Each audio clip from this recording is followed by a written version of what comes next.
In my tireless pursuit of answers, I found fresh questions of terror. Comfort is an alien notion to me. I've always been afraid, always failing to still my brain's ever-whirring cogs. But from a young age I aimed to cease my mind's endless worrying. I poured every ounce of my energy into becoming an engineer. It has always eased my nerves to fix things. Of course, nothing was ever enough. I needed absolute certainty, and I wasn't going to find that on our little green rock. Naturally, I looked to the stars. In the early 2000s, shortly after graduating from Cambridge University, I moved to America and secured a job at NASA. I wanted to be part of something bigger than me, an organization focused on exploring the deepest crevices of the universe. The date was January 2nd, 2023. It was a day unlike any other. The office was filled with the excitable chatter of my colleagues, folk who typically would have their heads silently buried in paperwork. The air on this particular day, however, was filled with a jittery, magnetic energy. "Connor, you'll never guess what just leaked," Adam eagerly said, motioning for me to follow.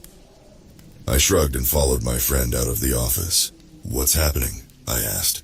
"You're going to lose your mind," my colleague replied.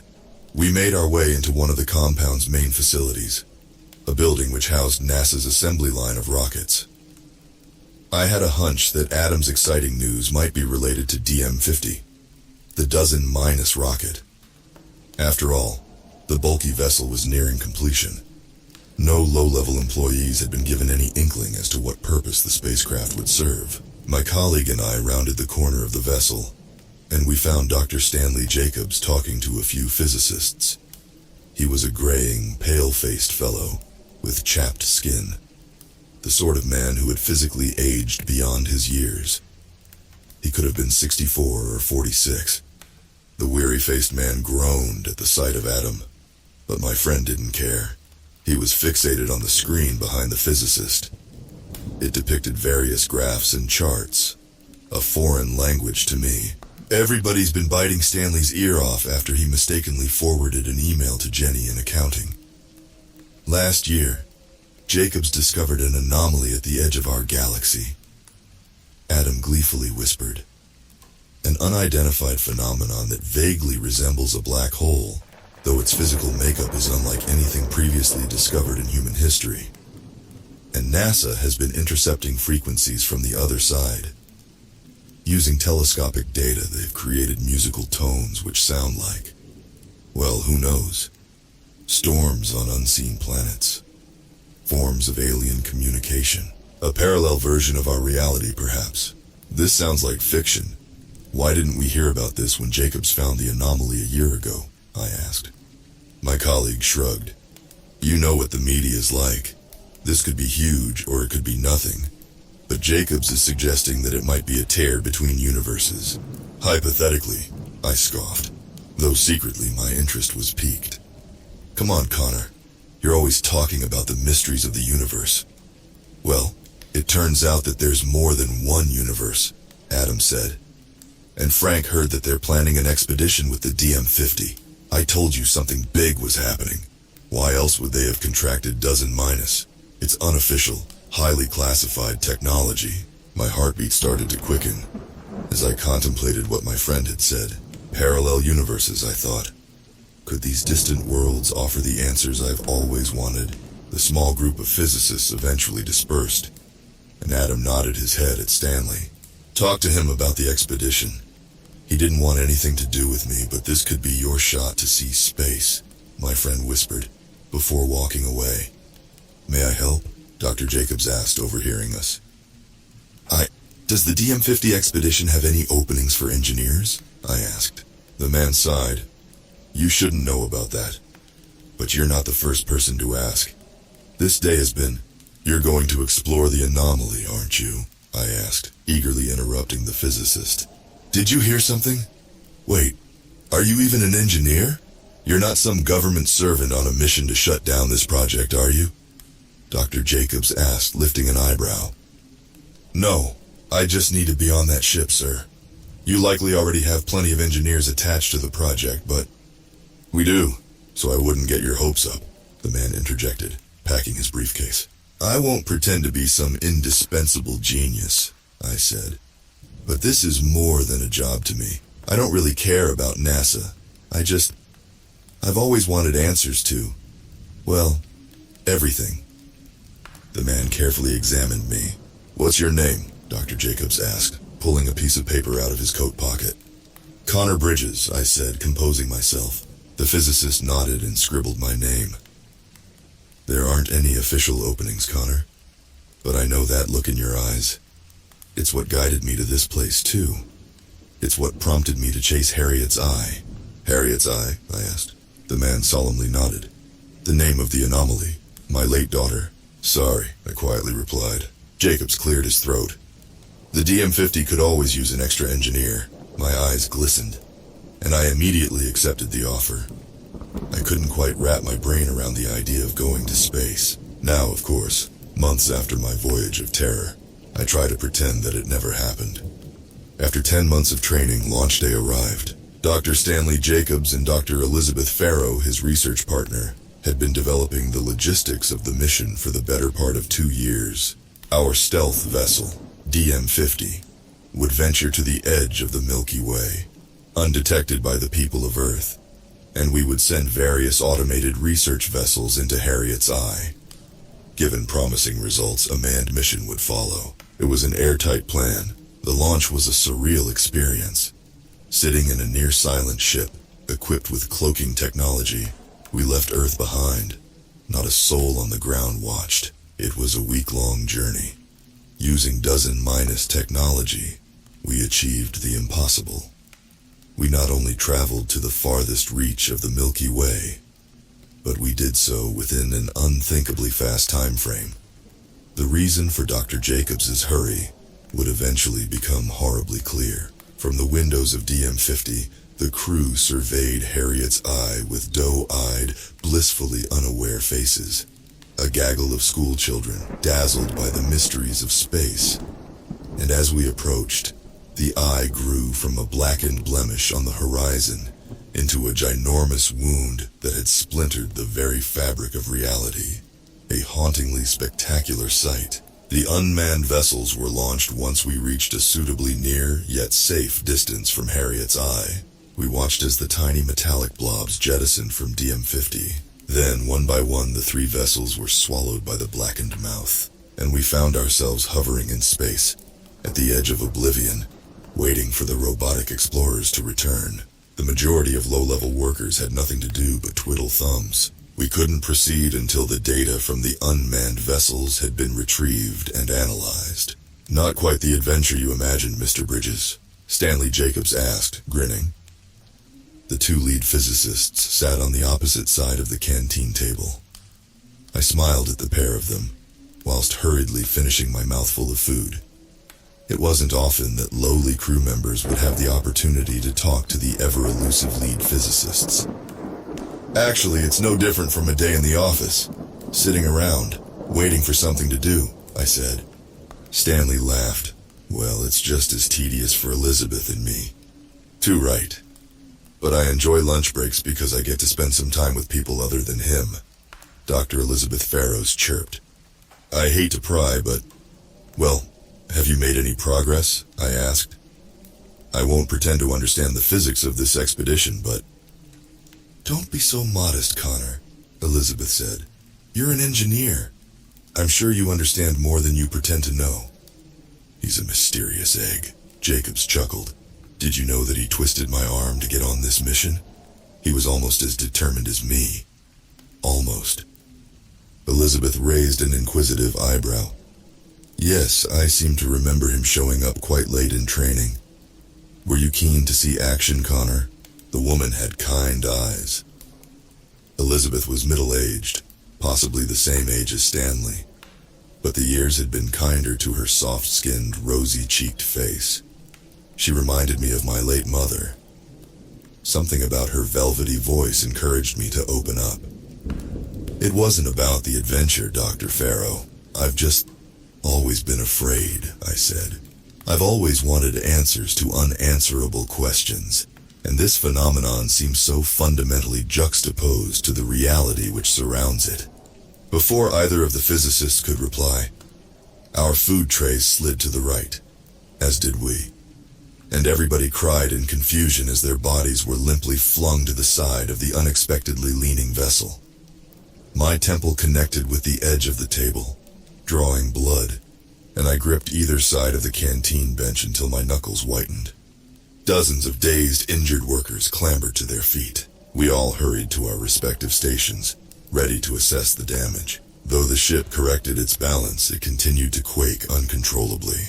And as we ran to the engineering office, my crew members and I shuddered at the sight of complete blackness beyond DM-50's windows.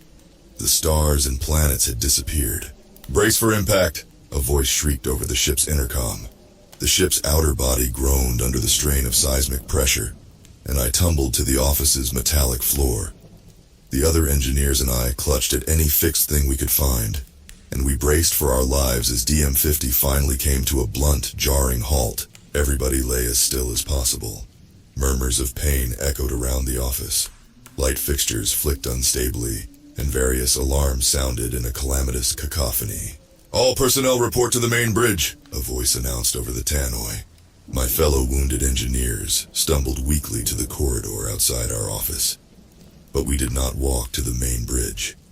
We speechlessly filled the corridor, and each of us stared out of the windows which lined the walkway. Beyond DM-50, there lay a near-colorless hellscape. The only light stemmed from a luminous blue orb in the distance. "A white dwarf," one woman said, gasping. "Do they usually look like that?" a man asked. The edges of the orb seemed to dance erratically, and the ocean beyond our ship was littered with tidal waves of crumbling rocks. Stray pieces clattered against the windows of DM-50, and then I realized that one of the larger, distant rocks was a planet. It appeared to be cleanly split down the middle, as if it were two halves of a cracked coconut shell. This foreign place was not the Milky Way. The very laws of physics seemed to contradict our reality. "We entered Harriet's Eye," a man whispered. "It's another universe," somebody muttered.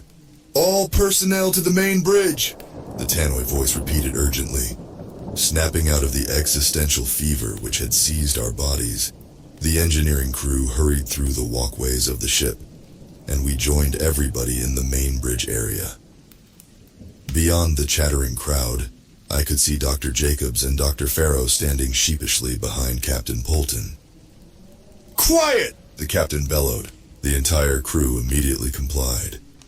We tried to fixate on our bearded, stern-faced leader, but our eyes kept wandering to the swirling kaleidoscope of colors and bombardment of rocks beyond the bridge's main viewport. "An unidentifiable force has pulled us into the anomaly," Captain Polton said. "We're working towards immediately returning home, and we do not know what we might find here. The data has not yet been retrieved from the unmanned vessels, so these are uncharted waters." Anxious murmuring resumed. "Enough!" the captain shouted. "Before we attempt to enter the anomaly again, we must deem DM-50 to be shipshape. I'll leave that to our engineers. But time is of the essence. Isn't that right, Dr. Jacobs?" There was a disquieting tension between the lead physicists and the captain. Dr. Jacobs cleared his throat. "The anomaly is shrinking. We should have told you that we have a limited window in which to explore what lies beyond it." "That's not all," Captain Polton growled. Stanley cleared his throat nervously, but Elizabeth placed a delicate hand on his shoulder. "We have entered a dying universe, one that is collapsing on itself," she said, prompting a gasp of horror from the crowd. "The anomaly is our only exit, and it will soon close for good." Dr. Jacobs sighed. "I believe that Harriet's Eye might well be more than a rip in the lining of reality. It might be the crunch point for this universe.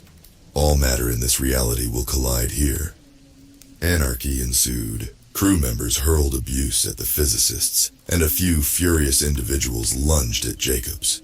The captain and several security officers restrained the enraged crew members. "We can't change what has been done," Captain Polton yelled, shoving the mob backwards. "When we return to Earth, Dr. Jacobs and Dr. Farrow will stand trial for their crimes. Until then, we have one objective: save every last person aboard this ship." The crew worked tirelessly over the following hours, but things only worsened. We were sitting ducks at the entrance to the anomaly, the ever-closing seal between two universes. That became apparent as the ship's body began to wail painfully. The onslaught of rocks loudened against the metalwork and reinforced glass panes. DM-50 began to quake on a near-constant basis, and whenever I would glance out of the ship's windows, I became acutely aware of a burgeoning light in the distance. The sinister, swirling glow of 1 trillion galaxies converging. The incoming flurry of long-dead planets and moons. The universe was collapsing, and we were at the epicenter. I eventually slumped into my bunk bed, at the brink of exhaustion. But I found myself unable to shut my eyes. Eager to busy myself, I switched on my terminal to run a few final diagnostics for the evening. The sooner we could give the captain the green light to go, the better. I was surprised to find a notification in my inbox. It was a day-old video message from Adam. "Hey Connor, I've been bored out of my mind. I'm still upset that Dr. Jacobs wouldn't let me join the crew, so I decided to do some research on the big man. I talked to Frank in IT because he owed me a favor, and he let me look at some of the transmissions that Jacobs has been deciphering. NASA received signals from the anomaly that seemed communicative, Connor, and it was a two-way flow," Jacobs responded. "He talked to something. You need to ask him about that." The thought of receiving a message from alien life, whether in our universe or another, had once filled me with such excitement, but I was filled with inexplicable dread by the idea of Jacobs communicating with some unseen intelligence. It could have been the secrecy surrounding the communication. Jacobs hadn't told anyone that he'd already found something sentient beyond Harriet's eye. Why? My gut instinct was to confront him. I slid out of bed, got dressed, and left the engineering quarters. The ship was eerily quiet on my walk to the main laboratory, other than the roar of space debris, which had become a form of white noise. As expected, I found Dr. Jacobs hunched over his desk and busying himself with work. The white glow of the screen illuminated the man's gaunt, possessed face. He hardly looked human. "Why didn't you tell us?" I asked. "The expedition would never have been greenlit," Dr. Jacobs muttered without looking up. "Good," I said. "We never would have faced such horror." Dr. Jacobs removed his glasses and eyed me with disappointment. "What happened to that young man who wanted answers?" "We're not going to get any answers here," I said. "Certainly not about that thing you heard in the darkness." Stanley Jacobs froze, eyeing me for a few seconds as droplets of sweat collected on his furrowed brow. "How do you know about that?" he whispered. "He only spoke to me." I shivered. "He?" Stanley's frown lifted as he realized that I knew nothing. "Go to bed, Mr. Bridges," he said, returning his gaze to the laptop. "What were you hoping to find?" I asked. The man scoffed. "Another universe, Connor. Something greater than us. And I calculated that we had no more than a couple of years before Harriet's eye would seal forever." "A couple of?" I stopped mid-sentence. "How long do we have before this reality collapses, Jacobs? Months? Weeks?" "Days," Stanley whispered, fists clenching of their own accord.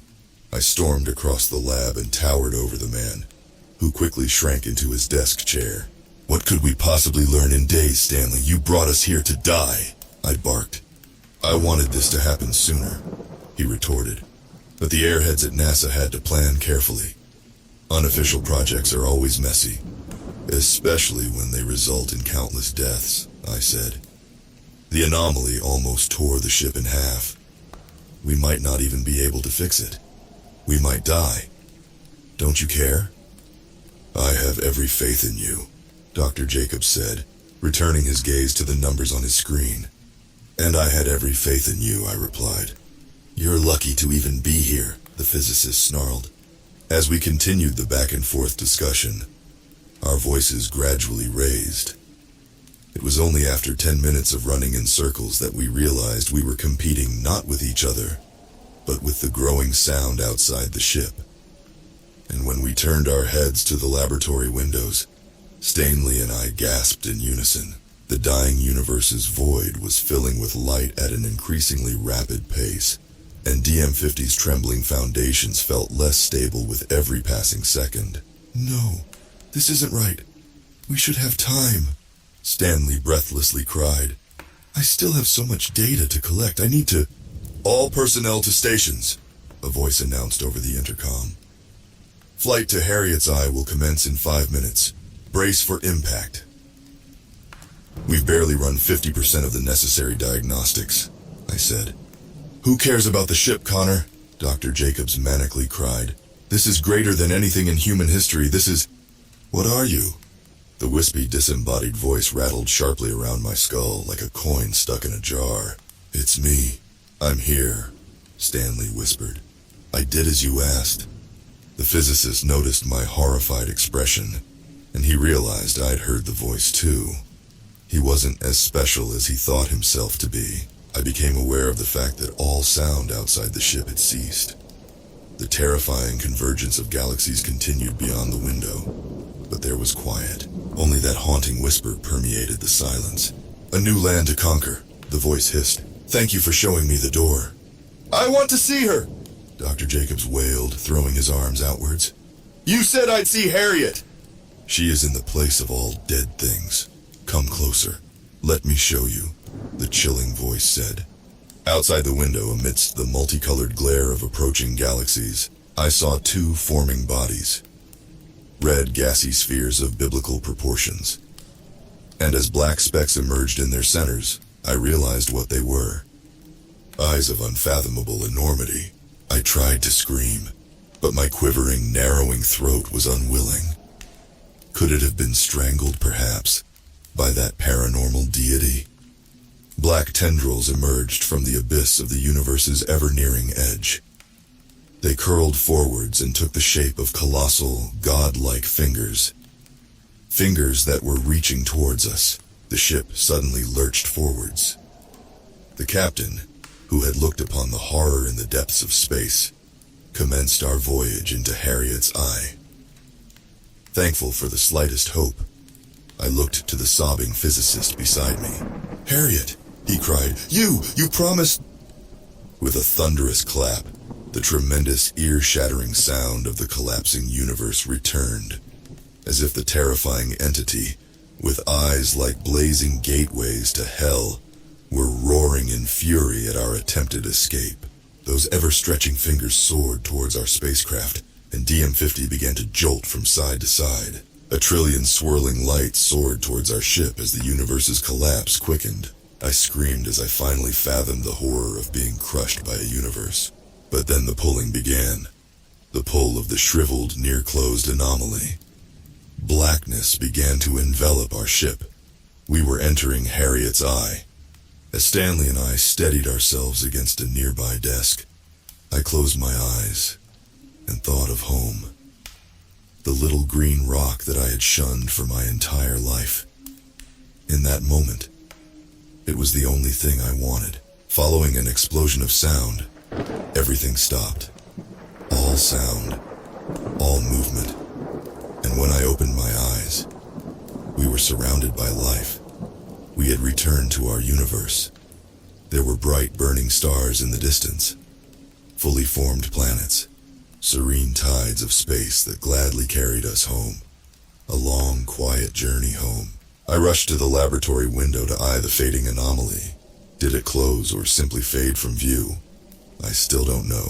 Part of me believes, in the darkened distance of space, I might have seen those terrible black tendrils slinking through the tear between realities. The hand of a god fleeing its dying universe to claim another. Dr. Jacobs and Dr. Farrow await trial for what they did. I've been denied visitation privileges, but I need to see him. I need to understand the last thing he said to me. It lives.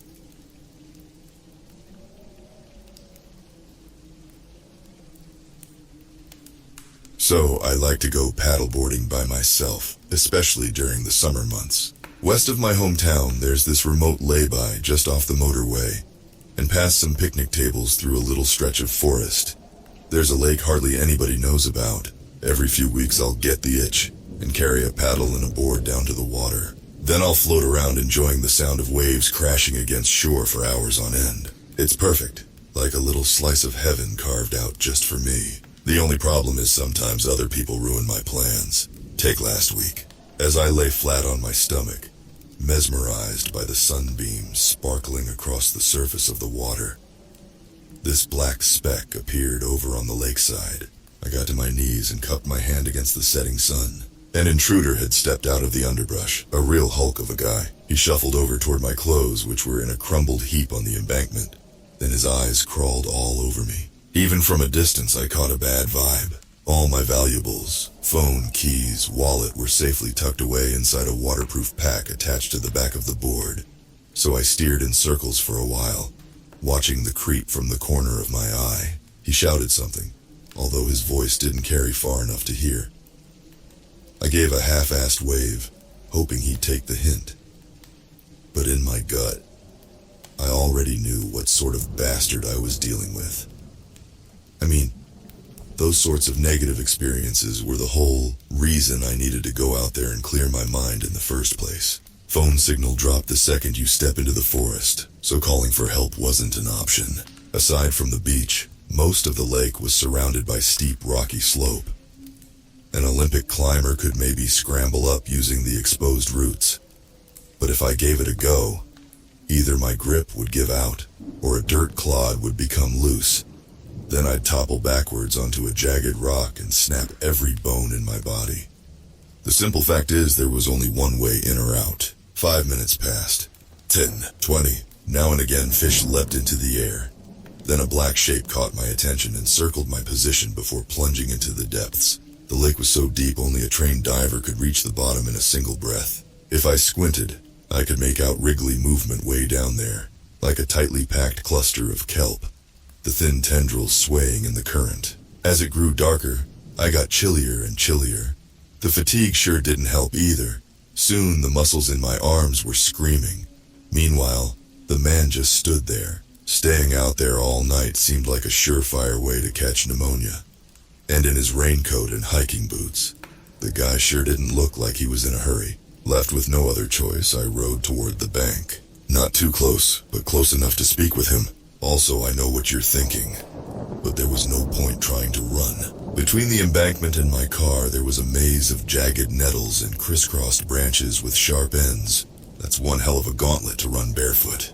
The distance between me and the man shrunk to the length of a volleyball net. Even in the dying light, I could see hairs plastered against his forehead in sweaty tangles. I rode along on the back of a few limp waves. "Evening, darling," he yelled. I nodded. "Bit late for surfing, isn't it? You must be freezing in that tight swimsuit." I let myself drift around a bit. "Pretty peaceful here, huh? And it's one hell of a view," he said, studying my body. "You out here by yourself?" "Nope, my boyfriend's with me. He just went for a hike." "Is that right? You know you ought to be more careful about leaving your stuff behind. Some thief might have pinched it." The wind cranked up a notch. Along the coast, tree limbs scraped together roughly.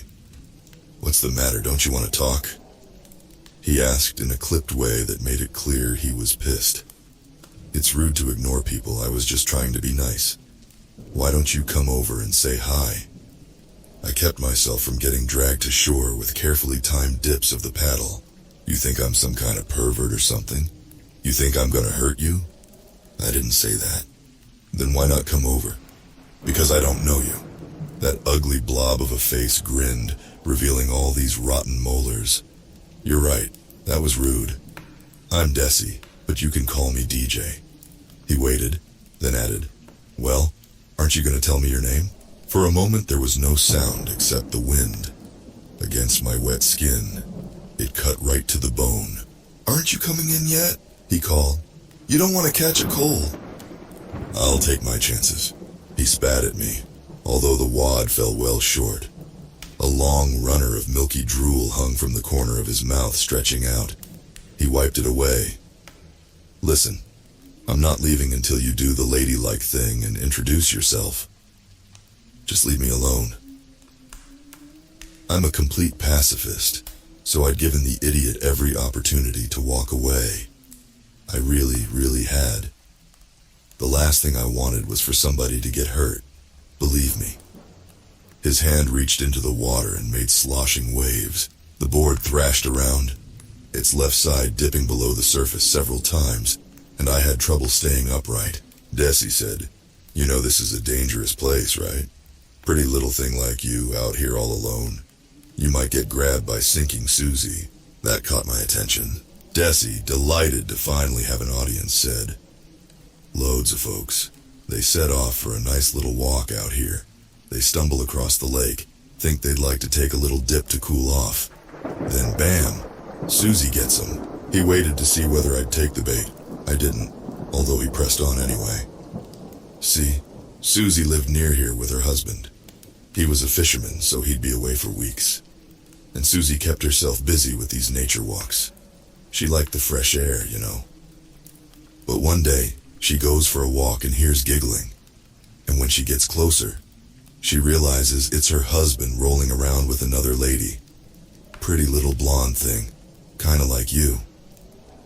So Susie parks herself beside a tree and cries until the couple have their fun, and then she goes and stands by the water, all heartbroken. She doesn't want to live anymore, so she fills her pockets with rocks and walks out and lets herself sink. But that's not even the worst part. He paused for dramatic effect, 'cause Susie drowns, but she doesn't die. She's cursed now, which means she's stuck lurking underwater, pulling any beautiful young thing who might have been her husband's lover down to a watery grave. So you see, you really should come in before dark, or you're gonna be having sushi for dinner. I was out of options. Until now, I'd played possum, hoping he'd lose interest, but he just kept pushing and pushing. As the frustration welled up inside me, mixing with the fatigue, something snapped, and I yelled, "What the fuck's your problem? Why can't you piss off and leave me alone?" Desi's eyes widened. Even still, he kept a lid on that temper. In a patronizing voice, he said, "I wasn't trying to scare you. I just hate anything bad to happen is all." Another gust of wet air carried his foul breath toward me, overpowering the rich, leafy scent of pine. Gagging, I said, "Thanks, but I'd rather take my chances with Susie." "What did you eat for lunch, dog shit?" Beneath Desi's coat, there was a large hunting knife strapped to his waist. He grabbed it from the holster and picked at his long, yellow fingernails. Then, he angled the edge of the blade so that the last slither of sunlight blinded me. "You know, if you're gonna be a bitch, maybe I should come over there and teach you some manners." Shielding my eyes from the light, I said, "What are you gonna do? Breathe on me?" That sure set him off. Desi wrestled off his boots, hopping from leg to leg, then shed his jacket. It was never my intention to rile him up. I just wasn't thinking clearly. As he stepped into the water, his jaw clenched because of the biting cold. "Let's see how funny you are once I cut that fucking tongue out." I pushed as fast as I could, heart slamming against my chest. My attacker shuffled after me, submerged up to his waist, until he was far out enough to start swimming. No matter how hard my arms worked, I didn't seem to move very fast at all. Within seconds, Desi's strokes were so close. They made frothing waves which splashed across my back. Every few seconds he lunged or swiped at the board, rocking it from side to side. I gritted my jaw tight and put everything into paddling. I swear I paddled as hard as I could in my exhausted state. Soon he got a hand on the board and held it in place. Using the wide end of the paddle, I cracked him across the top of the head. Furious, he tilted the board's tail sideways, hurling me overboard. The water hit worse than an ice bath. I must have swallowed half the lake in 3 giant gulps. When I resurfaced, sputtering, Desi's hand clamped tight around my neck from behind, and then he dragged me back in the direction of the embankment. "What's the matter?" he asked, his mouth pressed up against my left ear. "You've lost your sense of humor." As ripples coursed through the water, cutting back and forth, an enormous sense of relief washed over me. Through chattering teeth, I said, "You know, Desi, you had the Susie story all wrong." "Is that right now?" he asked, still swimming. "You were right about her husband cheating. But Susie didn't kill herself. Her husband did it." "Why? Was she a stupid bitch who couldn't take a compliment?" "She found them, her husband, plus the girl. But her husband was furious he got caught, so he bashed her head in with a rock and dumped the body. Now there's an idea. But that's bad news for you, I gasped, 'cause Sinking Susie does haunt this place. I think it's about time you shut the Desi stopped swimming and looked down at his legs. I did too. Wrapped around his ankle, there was a hand, a withered hand bleached white, except for where the flesh had rotted away, exposing a deep, hectic red. Attached to it was a mummified figure, barely visible in the gloom. I could make out a bundle of barnacles covering a skull with a dented left side. In place of a nose and eyes and lips, there were sunken caverns, the features eaten away by fish and rot long ago. It was a living corpse. It was the spirit of the lake. It was Sinking Susie. While Desi floated there terrified, I bit into the soft flesh of his hand. The second he let go, I pushed my feet into his chest and kicked away. Desi got reeled away, arms flailing in every direction, desperate for something, anything to latch onto. Within seconds, he'd zipped 50 meters, alternating between screaming and gurgling each time a fresh wave slapped him across the face. In the center of the lake, he spun round and round as if circling a drain before disappearing in a hissing column of foam. A steady stream of bubbles rose, and I floated there watching until the final one went pop.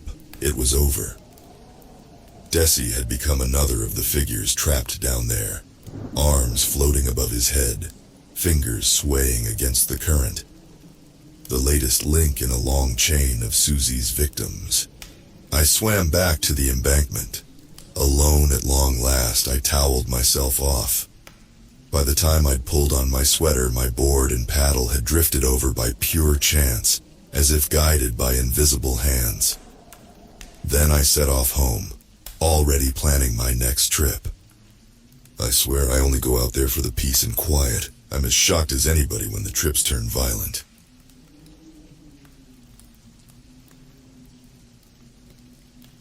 I was a sheltered kid. Never had a lot of freedom, really. Hell, I wasn't even allowed to go to the bathroom by myself until I was 8. It wasn't really my parents' fault, though. Before I was born, they had another kid, Jacob.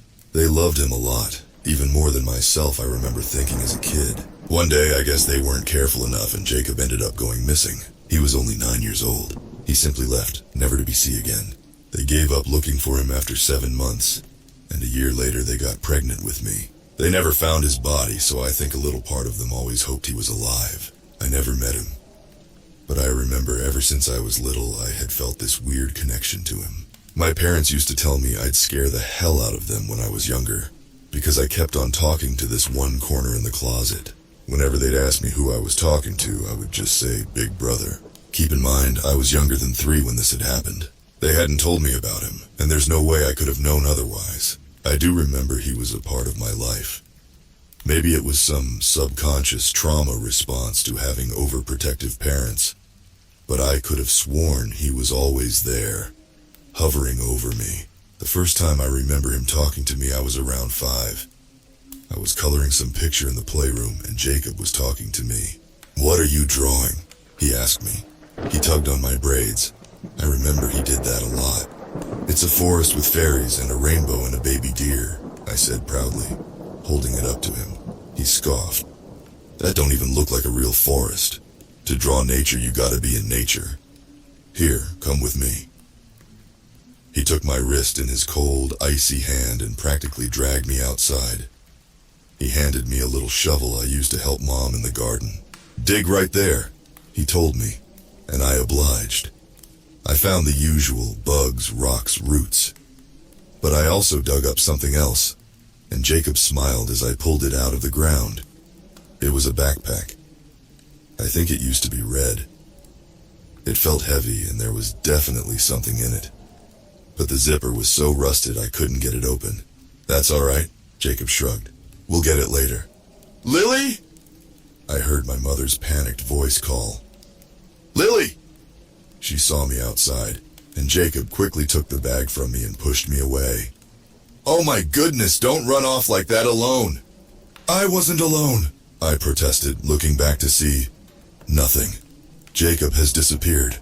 My mom dragged me back inside by the collar of my dress and put me in my room. "Do not leave here. You mustn't go outside like that. Stay safe." I never really liked my bedroom. Something about it was just off, even to me as a little kid. I never felt entirely alone, and there was a certain amount of bad energy that I could just feel. I especially hated the closet. Whenever I would change clothes, I'd shut my eyes, fish around until I found something. I didn't care if it was ugly. I just wanted to get out of the closet as soon as I could. All of the energy that was in the room felt like it was smothering me in there. Suddenly, Jacob appeared behind me. I jumped. He looked where I had been staring, right at the closet. "You're scared of that thing, huh, little sis?" he asked, and I nodded shakily. He glanced at me, then back at the closet. "Sometimes you need to face your fears." He very slowly paced towards the closet, then opened it in one swift movement. He motioned for me to come over. I, believing everything my big brother told me, inched towards him. "Go in."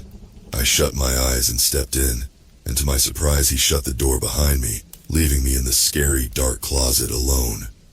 I cried for him, but he didn't respond. I curled into a little ball and cried into my knees. The feeling of dread was overpowering me. I felt so alone. It was too quiet. Not a good, peaceful quiet. The kind of quiet that you can feel in your bones. Like there was someone else in the closet with me, watching me. To comfort myself, I tapped on the closet walls. One section I had noticed sounded different than every other part of the wall. Like it was hollow. I never liked that corner of the closet. It was the scariest part. Eventually, my mom called me down for dinner and I worked up the courage to get up and open the door. Jacob wasn't there. Nobody was. That night my parents told me to not speak about Jacob ever again. That stopped me for a while. I honestly don't remember a lot up until I was 8. I don't know if this was the first time I had spoken to him since the closet incident, but it's the most significant. This time he took me to Dad's work computer and showed me all the fun games to play. But after a while he told me to stop playing the silly games and start Googling things. Being a sheltered kid, I didn't even know what Google was. He told me to Google Jacob Holden. "That's you," I remember saying. I clicked on the first article I found. Jacob Holden, aged 9, went missing from his Colorado home on March 12, 2003.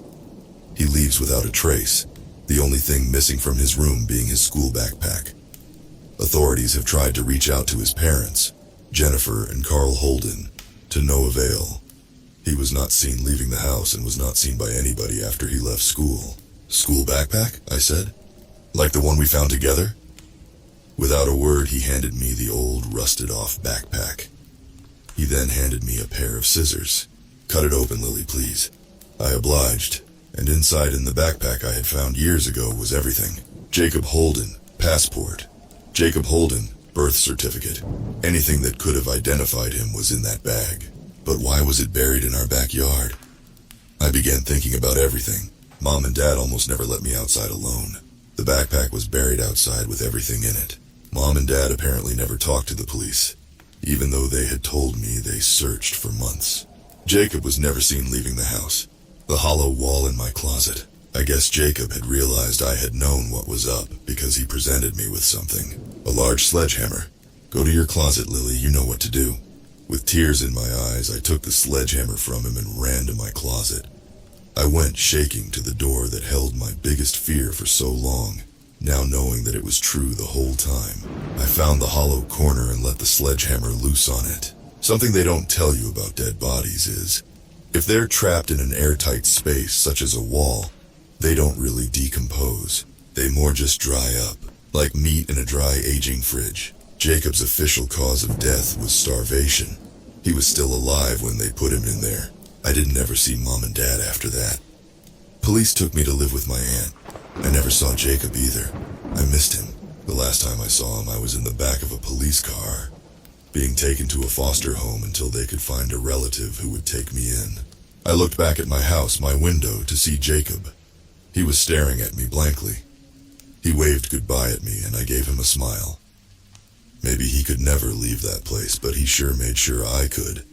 He was one hell of a big brother after all.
Sure it's not the tires? I could offer a change.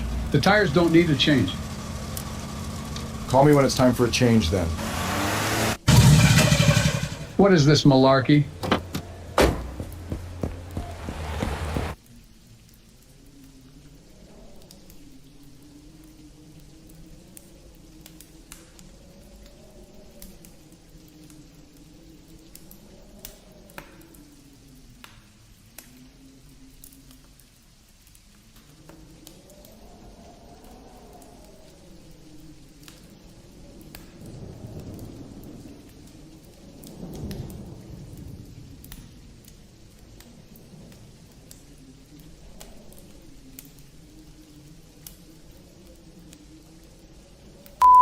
Oho, ang ganda ng araw.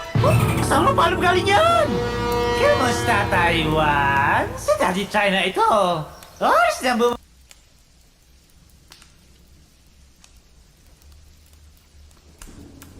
I was 17 years old when Harry Sullivan proposed we killed Esme, and it was on our joint wedding day, 8 years later, my hands slick with my wife's blood, when his words finally hit me. There was a drilling sound in my head.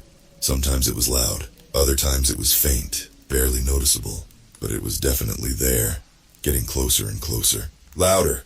I should have known not inviting Esme Lockhart to our party was a bad idea, but I was too tipsy to care.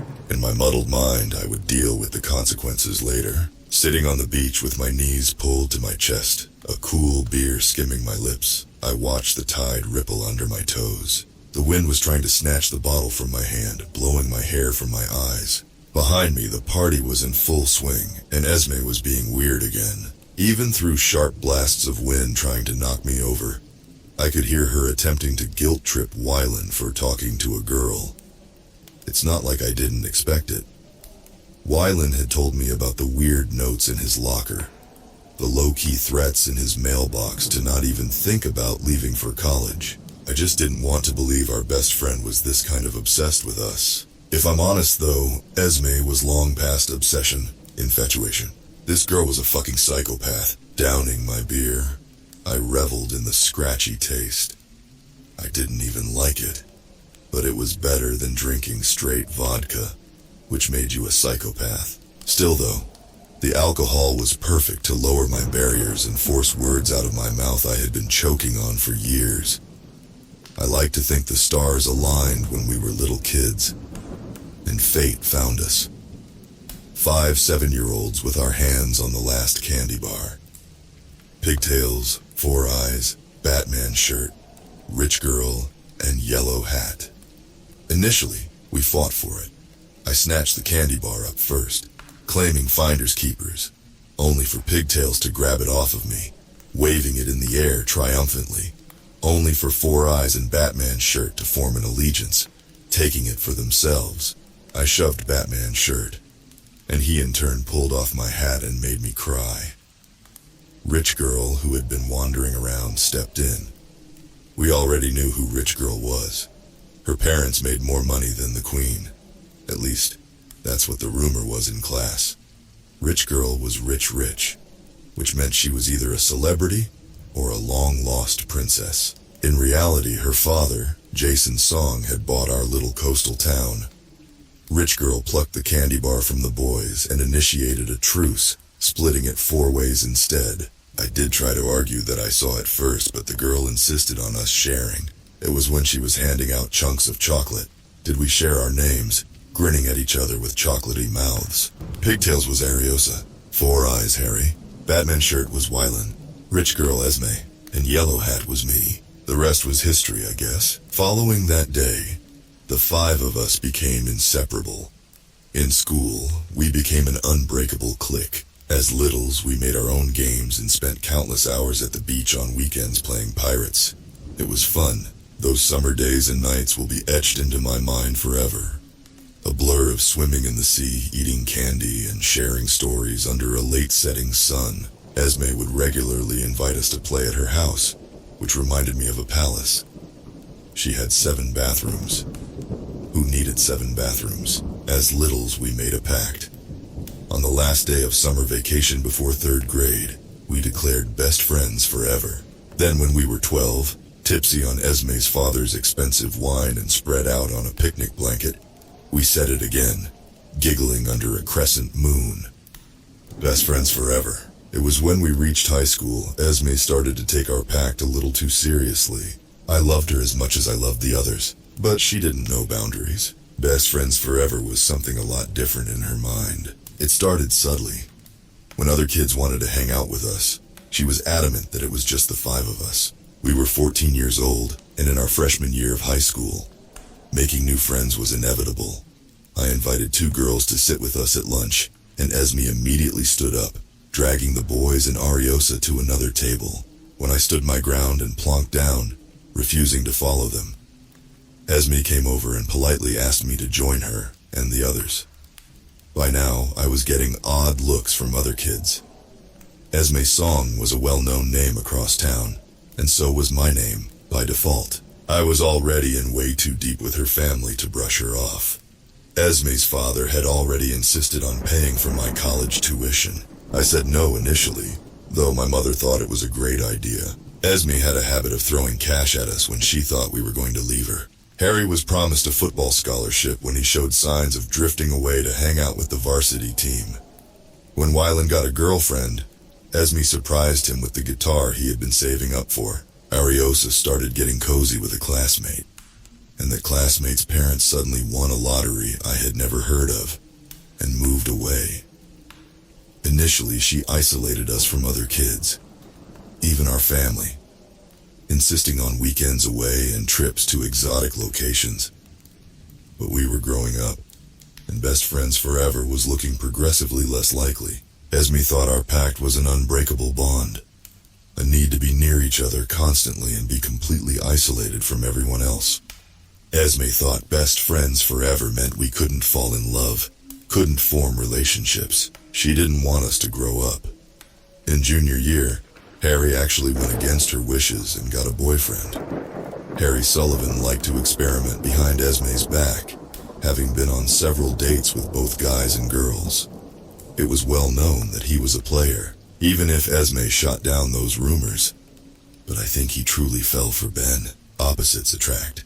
And Harry, captain of the varsity team, falling for Ben Sykes, a quiet, competitive swimmer, was the best thing that had happened to our group. Harry was slowly rebelling, which gave us the courage to fly the nest too. Initially, Esme didn't react or say anything. In fact, she smiled when Harry awkwardly introduced us, his gaze glued to Esme. He was waiting for her to start screaming, his eyes hard, lips ready to argue. But she didn't. Esme offered Ben a seat. Wylan shot me a look, and Ariosa almost choked on her sandwich. Harry didn't let his guard down, though. He politely declined her offer and joined the varsity table instead. Harry Sullivan was slowly but surely moving away from us, away from best friends forever, and our stupid childhood pact. He wanted his own life, his own friends. Ben was the start of that. Again, I was sure Esme was planning something. She forced Wylan's friends to move schools, and ripped Ariosa's boyfriend out of town, so it didn't make sense to me why she was letting Harry get away with it. She even restricted us from talking to adults, unless it was our parents. Harry could have limited conversation with his coach, only in school time, and Wylan was only able to join the drama club if he promised to let the rest of us sit in the audience. If that wasn't weird enough, we were permitted to tell her everything. Every secret we had, or worry on our minds. Obviously we didn't. There was no way I was telling her about my late first period, and I was pretty sure the boys would rather die than share their private lives. Sometimes, we didn't have a choice. Esme would lock us in her car and demand every private detail, and it was less exhausting to just spill our guts. I made the mistake of talking to a girl, Emma, at the start of the year. Esme may not have been in all of my classes, but she had spies, kids that were paid a decent sum of cash to make sure none of her friends were socializing. Emma switched classes a day later, and when I tracked her down in the hallway, her eyes widened, like she was frightened.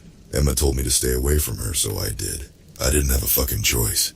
I should have known the boy watching us gush over TV show crushes was loyal to Esme. I thought she was okay with Harry dating someone.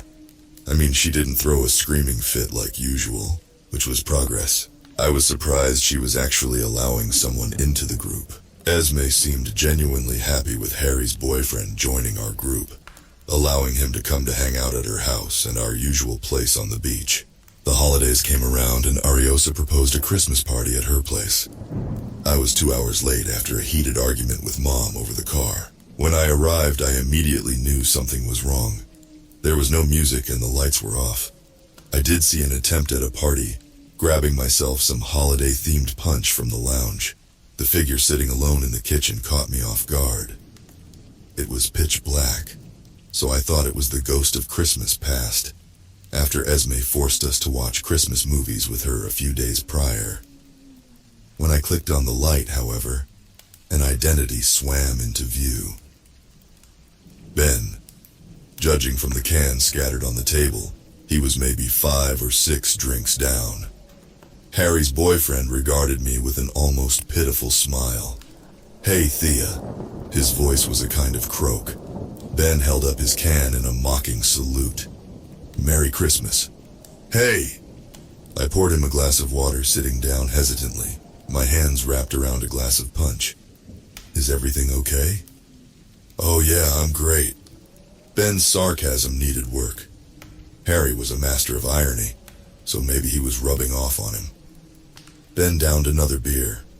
"I missed a swim meet to come to this stupid party." Ouch. Technically it was an Esme-centered party, so we were all there against our will. I nodded, sipping my punch. It was kind of spicy. "So where's everyone else?" Ben met my gaze, his lips curling. "Where do you think?" I shrugged. "I don't know, did they go out?" I think Ben was waiting for me to give him a reason to find Harry. I couldn't give him one without going against the Song family and putting myself in danger. The boy scoffed. "Whatever, Thea." He stood up. "Tell that bastard I never want to see him again," he mumbled, staggering out of the kitchen.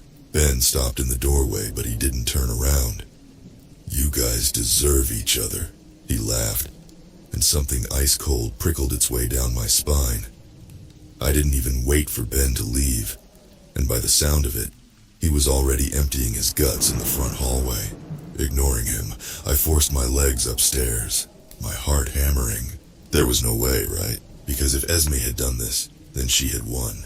The girl had a perfectly calculated plan after all. Esme didn't want Harry to be intimate with anyone else but her.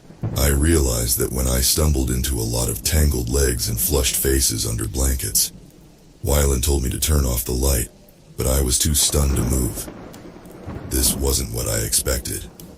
Esme wanted us as friends, but this was different. This was closer, more intimate, where she could have every part of us, body, mind, and soul.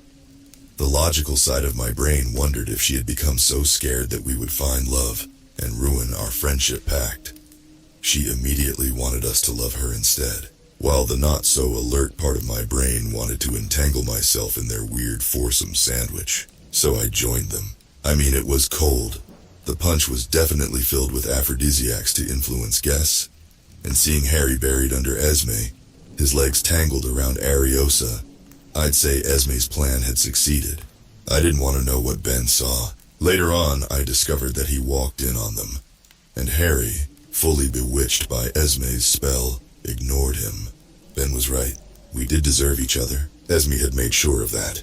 I was feeling a little more than heated, so yeah, I crawled into bed with them. I wanted to believe it meant something, even if I knew deep down Esme was tightening her iron grip. Ever since that night, our relationship became more intimate, which brought us closer together. But we never actually dated. Esme didn't want to date us. She just didn't want anyone else to date us.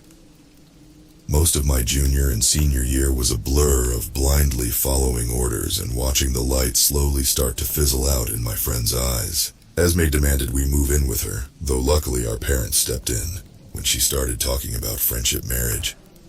I think that was when we decided that we were done. Best friends forever would never continue into college. I was sure of it. Harry was the first to get a football scholarship, halfway across the country. Esme did what she always did. She smiled through gritted teeth, congratulating him with a hug. I caught Wyland's "oh, fuck" look, pretending to choke on his drink. We already knew she was planning something potentially life-ruining. We took bets. Whelan was convinced her father would buy the college itself. Ariosa went down a darker route, saying Esme would burn the campus to the ground. Esme did neither, attempting manipulation more directly. In the days following his announcement, Harry had received 3 anonymous death threats, and a stuffed rabbit filled with pig's blood thrown in his locker. When he talked to his parents, they went straight to the police, only to drop the case several hours later after a talk with Jason Song. Harry said it was like his parents had been hypnotized. Esme turned the whole town against us, so we had no choice but to run back to her. Wyland talked to a girl during gym, and one of Esme's spies immediately reported it. I accidentally smiled at Josh Peak in AP English, and received a strongly worded email to not even look at him. Senior year drew to a close, and our only solace was a stupid party on the beach. I made sure to only invite kids who either hated Esme or had offered us their help in the past. They were too scared to turn up. Emily Littlewood said her family could get us fake IDs and out of town. She sent Ariosa a text from an unknown number, only disclosing her name in cryptic code. Emily's parents were in a car crash hours later. Anyone who tried to help us were either hurt or cut out of the picture. We were officially on our own. Presently, I felt sick to my stomach. I got an email from a college I didn't even apply to, congratulating me on my acceptance. The college just so happened to be the one Wyland and Ariosa were accepted into. And of course, Harry was going there too. The letter was stuffed in my pocket and I was planning on burning it. It was my way of breaking this stupid pact. We were not going to be best friends forever, because in Esme's eyes, she didn't see the 4 of us friends. Esme saw us as trophies, pretty things she could call hers. Fuck that. We built a fire on the beach.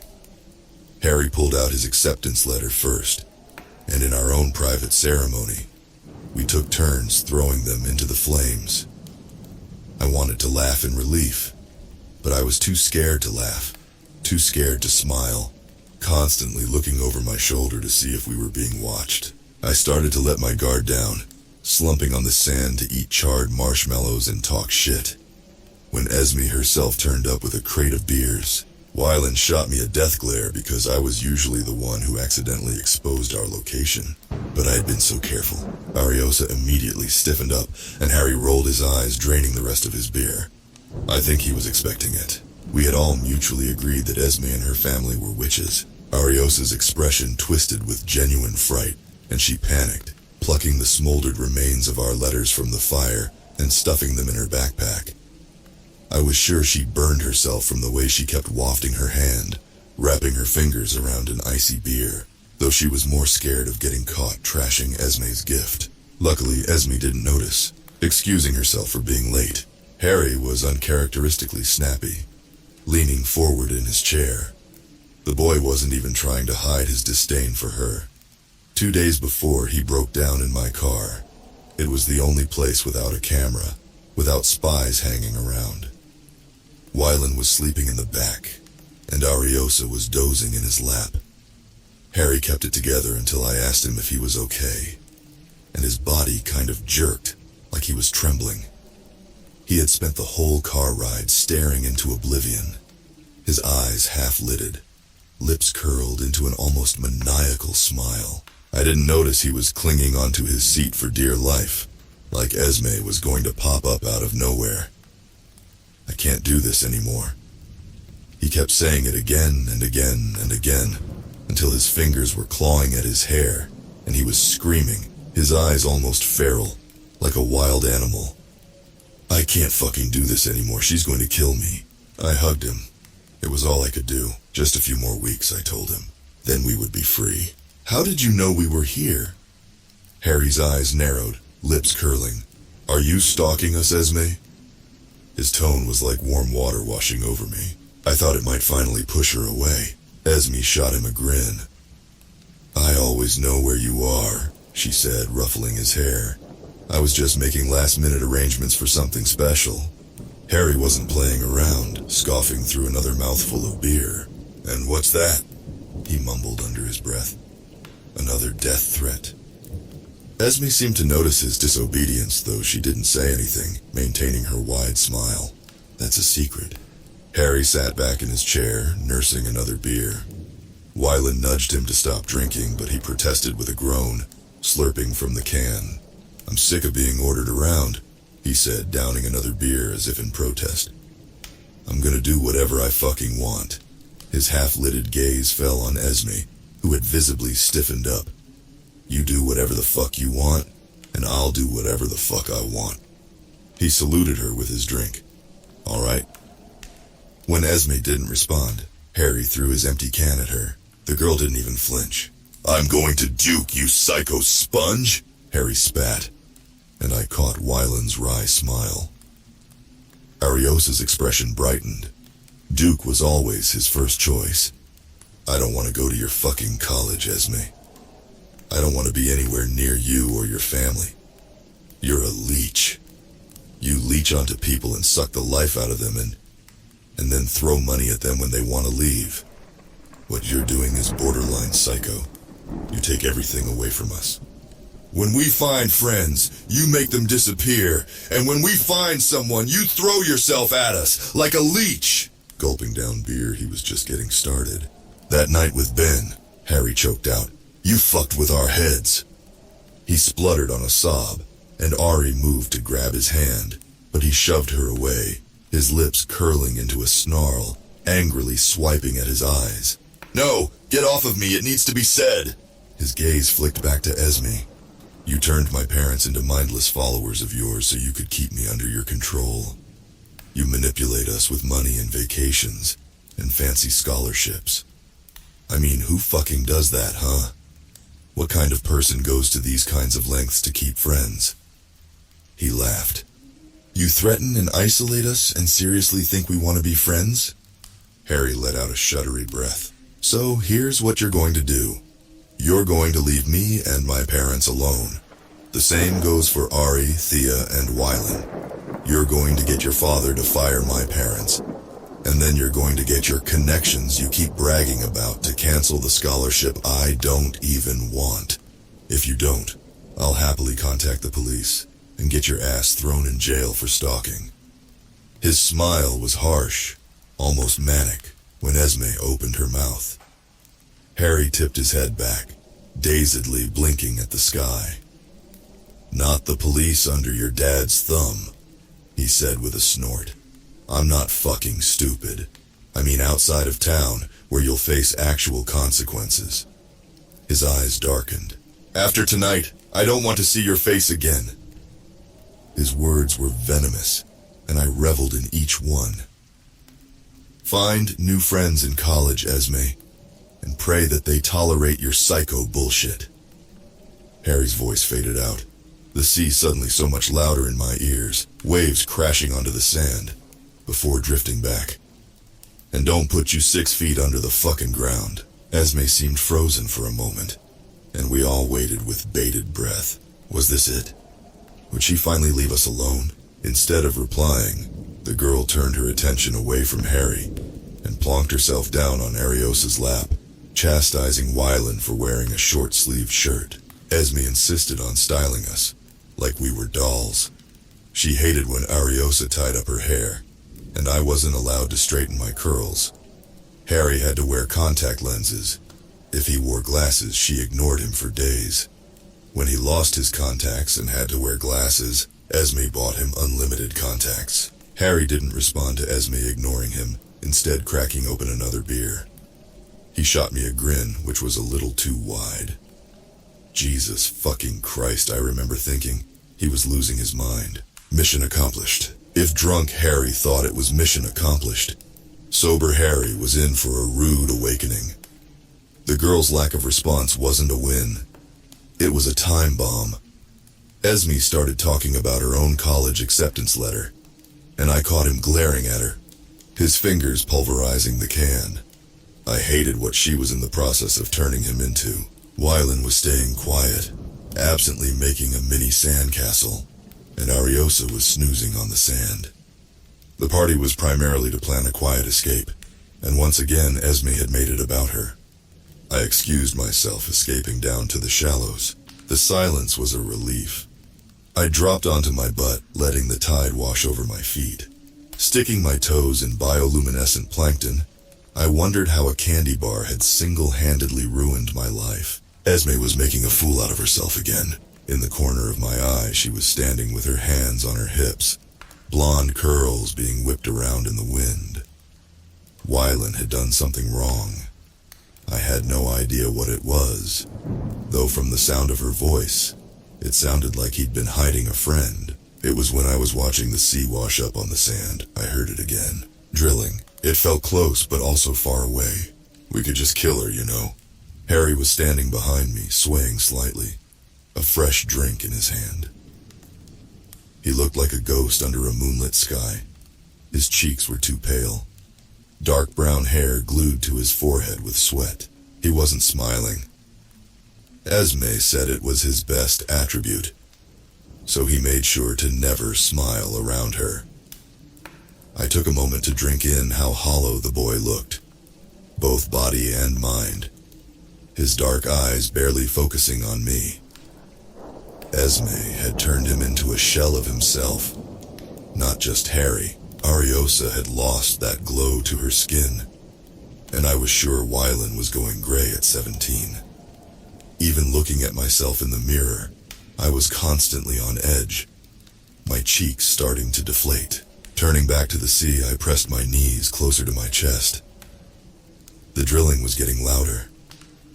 It felt and sounded closer when I lowered my head, like if I turned at the right angle, I would hear it better. "You have a death wish, idiot," Harry snorted, slumping down next to me and resting his chin on his knees. He reached into his shorts and pulled out a cigarette, lit it up, and took a long drag. The orange glow settled my dancing stomach. "I'm serious," he said, lips curved around the cigarette. "We kill her and dump her body in the sea, then run the fuck away. Problem solved." "Problem still there," I said pointedly. "You just declared war on a psychopath." I shoved him, and he pulled a face, shoving me back. "Since when do you smoke?" Harry's gaze strayed on the ocean, smoke escaping his lips. "Since Ben." His words stung. "Well, what about Esme's dad?" I challenged him, changing the subject. I straightened up, stretching my legs. "We'll have to kill him too, right?" I could see him trying not to smile around the smoke. "So," I continued, eager to bring back the boy I grew up with, even if it was just for one night. "Psycho sponge?" he groaned. It was a good insult in my head. "It was a terrible insult. Did you see Wylan's face?" Harry laughed, and it was a good laugh, one that made me feel safe, despite knowing we were being watched. "We are going to leave here, don't worry." He shot me a grin. I told her to leave us alone, and Harry arched his neck, twisting around. "I think she got the memo. I hope she has anyway." Nodding along, I took in Harry's words, though they were fading in and out. I could hear that noise again. It was real, a loud drilling in the back of my head. Looking up at the sky, it was suddenly too black, like an endless oblivion that would never brighten. The sea lapping over my feet felt wrong somehow, like it wasn't even wet. The sand bunched between my fists was too perfect. Perfect white sand filtering through my fingers.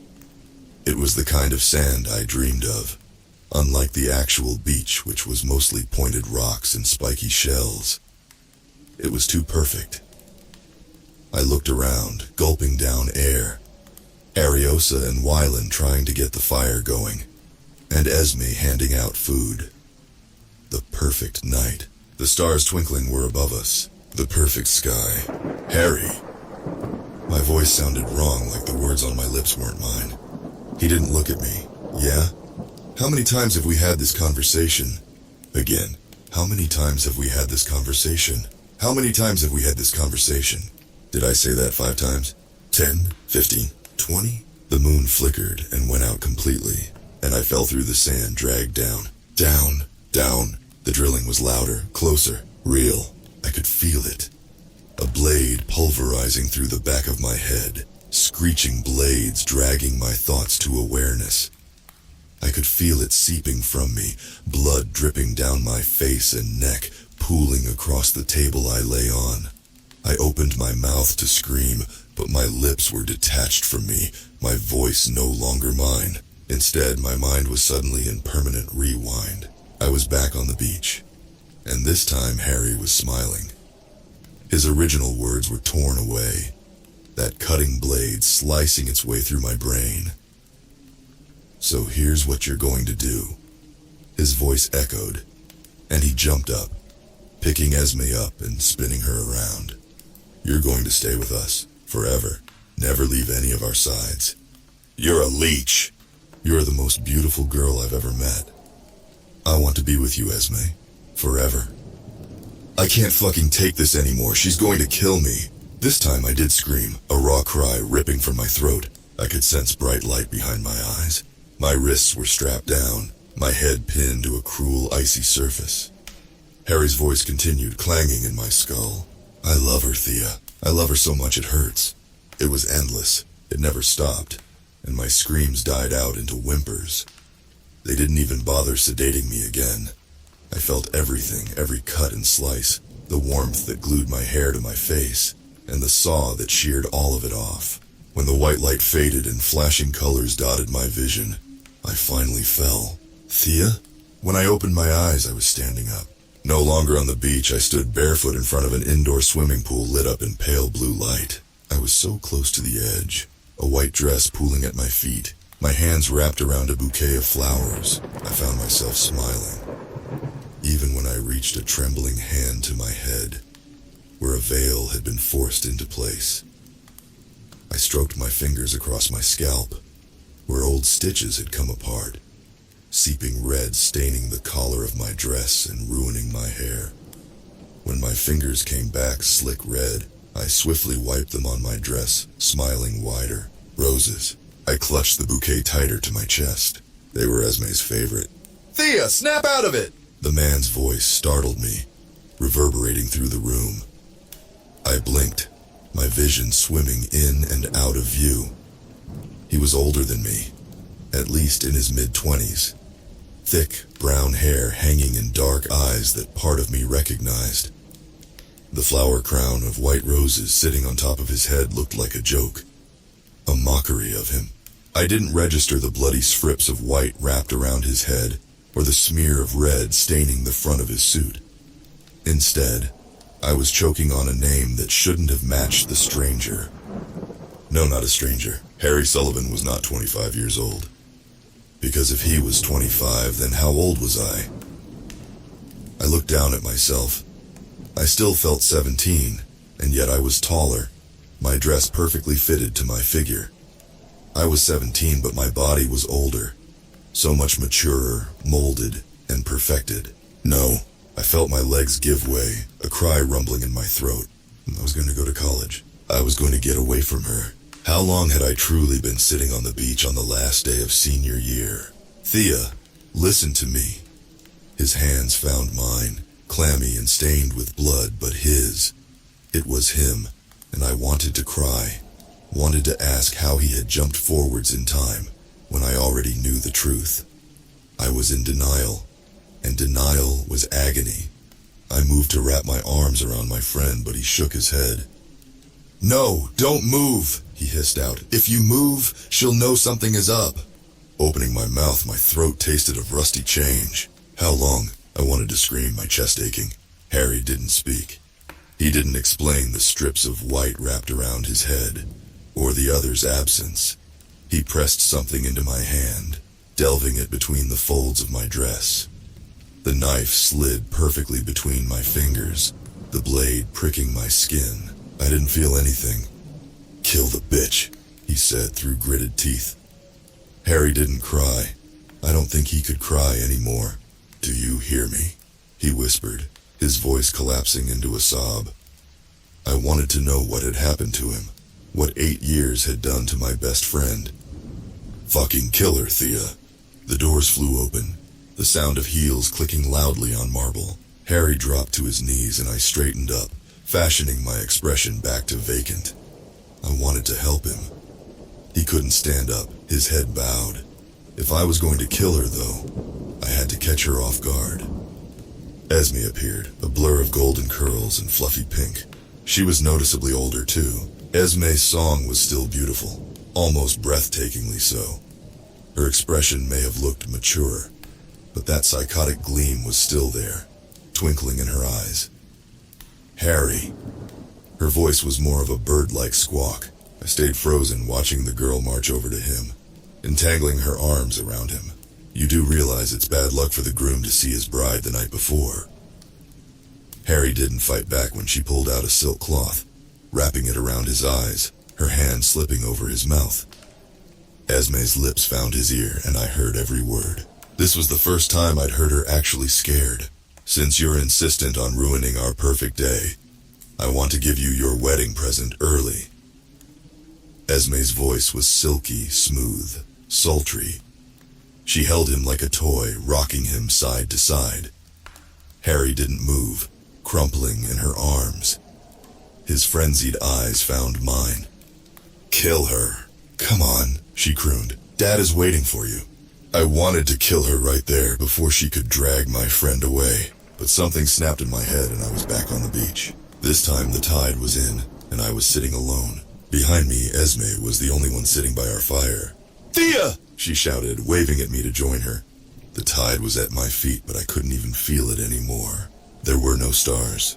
Thea, reality was being cruel to me. It wouldn't let me sleep. This time I awoke under a beautiful blue sky. Above me was a flower arch made of roses, rows of strangers with wide smiles sitting under trees entangled with lights. Standing on my left was Ariosa. Her red hair was piled on her head, perfectly fitted with a flower crown. Her smile was too wide, intricately made-up eyes half-lidded, and I was sure she had wet herself through her wedding dress. Ariosa wasn't really herself anymore, her gaze penetrating right through me.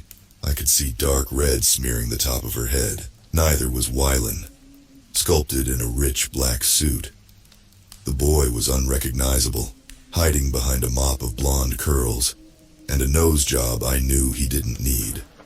Wylan had grown up, maturing into a handsome man, but once I was staring at him, I couldn't stop.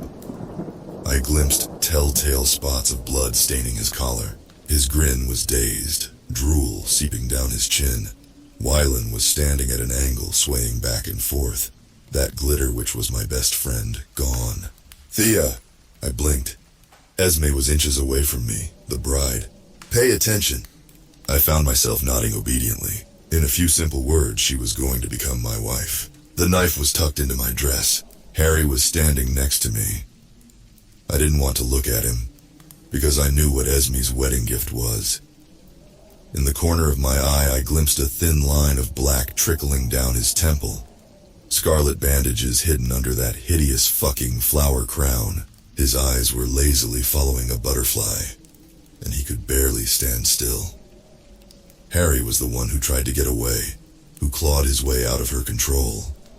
Esme had decided to take his free will by force. The others spoke their vows, like they had been cemented inside their minds. Harry Sullivan, Ariosa Carlyle, Wylan Sutton, Thea Littlewood. Take Esme Annalise Lockhart to be my wife, to have and to hold from this day forward. For better, for worse, for richer, for poorer, in sickness and in health, to love and to cherish until parted by death. Harry blinked, his lips forming a smile. I do. Ariosa giggled all the way through her speech, which was unintelligible. Wylan sealed his vow, grinning through a mouthful of scarlet. I think seeing him is what jerked my thoughts to fruition. She had taken my friends, ripped away their youth, and now took their minds. I think I said I do. The wedding party exploded into cheering, and we were showered in confetti. The officiator turned to me, and I saw bright, intense red. Fuck, I don't even remember moving. 1 second I was standing still, and the next I was straddling my new wife, stabbing her straight through the throat. I had to cut every order she had ever demanded of us directly from her mouth. Parted by death. The officiator's words were ringing in my skull. We were free. She cut into my head and turned me into the perfect wife. She turned my best friends into mindless shells. The wedding party was screaming, and so was I. Help. Blood was slick between my hands, but it felt good. I need help. There was no sign of my parents, anyone I knew. I didn't even see Esme's father. I kicked off my heels and ran, and luckily, Ariosa thought it was a game, following me, grabbing Wylan, knowing that I would regret it if I left him. I pulled a barely responsive Harry along too, who awkwardly stumbled after me. We made it out of the hotel grounds, and I called the police, who immediately sent us to urgent care. I spent 2 weeks in the emergency room, and I got 2 visitors. Emma, from high school. She hugged me, and so did her 5-year-old girl. The second visitor was a surprise. Ben, Harry's old boyfriend who was now a cop, had been tracking us down since our death when we were 17. Apparently, the Song family faked our deaths. Ben told me my parents left town a year after my death. He had contacted them multiple times, but no reply. They weren't interested, which was understandable. If someone told me my dead daughter was in fact alive and forced to marry her best friend, I wouldn't engage either. I asked Ben if he'd been to see Harry, and he nodded, his cheeks going pale. He told me the words I didn't want to hear.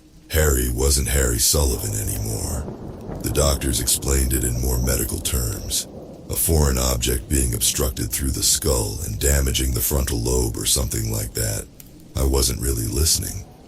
Ben started talking about serious damage to the brain, and I was on my knees on cool tiles choking up my lunch. I knew exactly what it was.